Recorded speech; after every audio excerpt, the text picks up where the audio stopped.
Here I am again, suffering over the same thing. Have you ever had that moment where that realization settles into your chest like a stone? Work isn't going the way it should. A relationship has wounded you.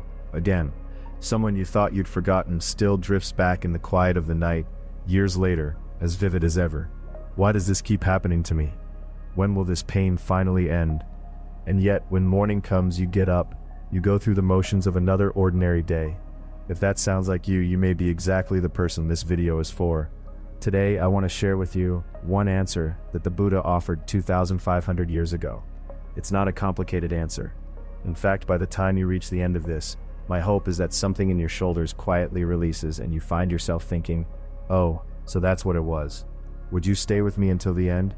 The Buddha didn't offer a magic word that makes suffering vanish. He offered something stranger and more useful, a way to see what you've been doing to yourself, without even knowing it. He sat beneath that tree not because he was special, but because he was willing to stop running from the very thing that exhausted him. And when he finally understood what he was running from, the exhaustion stopped, not because the world changed, but because he had. This story comes from the time when the Buddha walked among us. In a small village in India, there lived a woman named Patakara.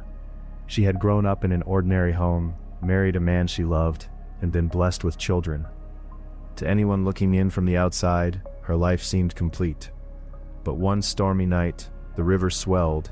Her young child was swept away by the current. Her husband was struck by a falling tree and killed. She ran toward her family's home, desperate for help, only to find that her parents and brothers had perished in a sudden fire.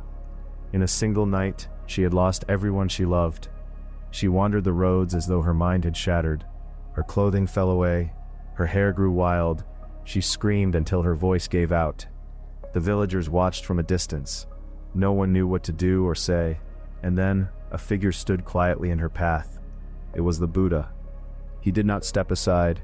He did not look away.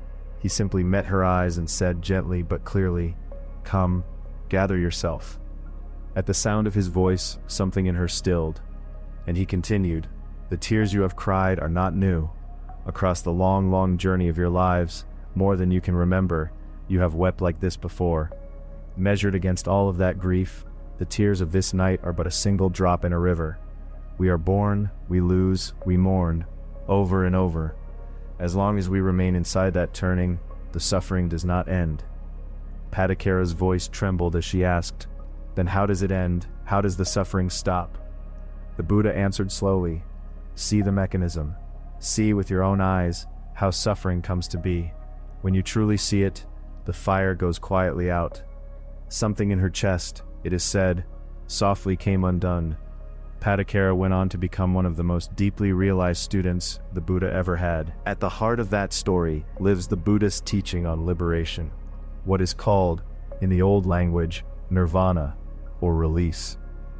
The word liberation can sound remote, reserved for monks on mountaintops perhaps. But what the Buddha was pointing to was far closer to home. Put simply, liberation means becoming free from the cycle of the same suffering. Buddhism speaks of something called samsara, the wheel of rebirth, the turning cycle of existence. The teaching is that we have not lived just this one life. Across an unimaginable stretch of time, we have been born again and again. And in each life we have loved, we have lost, and we have grieved. The Buddha compared this to a wheel that never stops turning, round and round without end. Liberation, nirvana, means the wheel goes still. Nirvana, in its original meaning, is the image of a flame quietly going out, not extinguished by force, simply no longer fed. The fire of anger, of sorrow, of longing, not erased but allowed to settle. So what fuels the fire?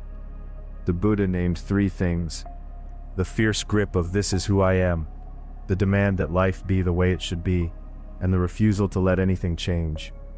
Patakara wasn't only suffering because she had lost her family. She was suffering because the shape of the world she had believed in, a world where her children would grow up safe, where her husband would grow old beside her, had been torn from her. And some part of her was violently refusing that reality. The Buddha didn't argue with her grief. He gently showed her the root of it. Seeing, noticing, that is the first step toward liberation. In formal terms, it is called wisdom, but in plain language, it simply means learning to see things as they actually are, not as we desperately need them to be.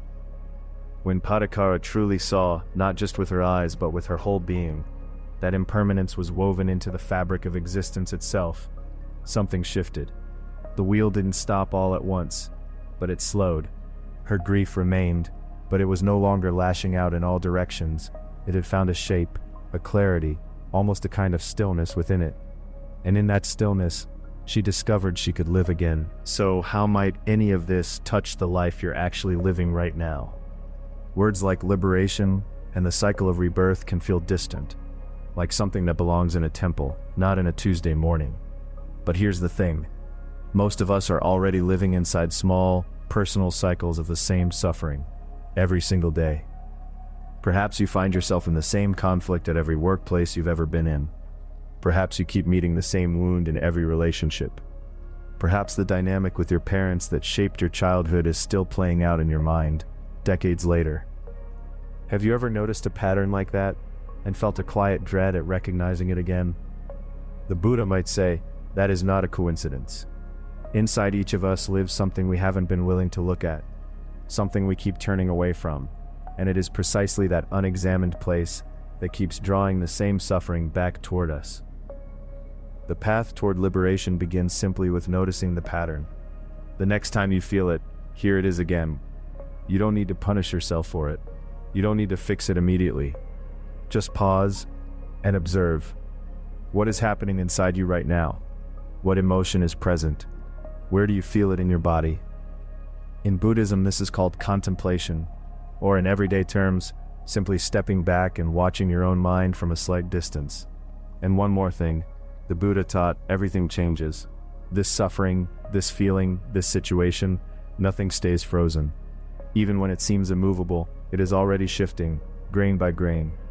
Padakara could not have imagined on that stormy night that she would one day live in something close to peace. And yet she did. She received what the Buddha offered, and she was transformed. The next time you catch yourself in the same cycle, try treating it not as proof of failure, but as a signal, a quiet invitation to ask, what am I holding on to right now? That question alone, sincerely asked, begins to slow the wheel. Before we part today, just one thing. Liberation is not about becoming numb. It is not about never feeling sad again, or never being moved to anger. That is not what the Buddha meant. It is about noticing the cycle and gently turning to look at what feeds it. It is the fire that was roaring, slowly, gradually settling into warmth and then stillness. That is liberation. The suffering you are carrying right now says nothing bad about you. It does not mean you are weak. It does not mean you have failed. It simply means that you are human, that you are carrying something old and heavy, something that has surfaced in this particular moment of your life. Please be gentle with that suffering. Let yourself notice it. The Buddha did not walk away from Padakara as she wept and raged in the storm. He stood still. He stayed. In the same way, I hope this small talk has been able to stand beside your pain, even just for a few minutes. Thank you, truly, for staying with me until the end. And if tomorrow the old heaviness returns, that too is not failure. It is simply the next moment asking to be met with the same gentle attention you are learning now. You do not need to have arrived at peace to be on the path toward it. The path itself is made of these small moments of noticing, these small acts of turning toward what is true.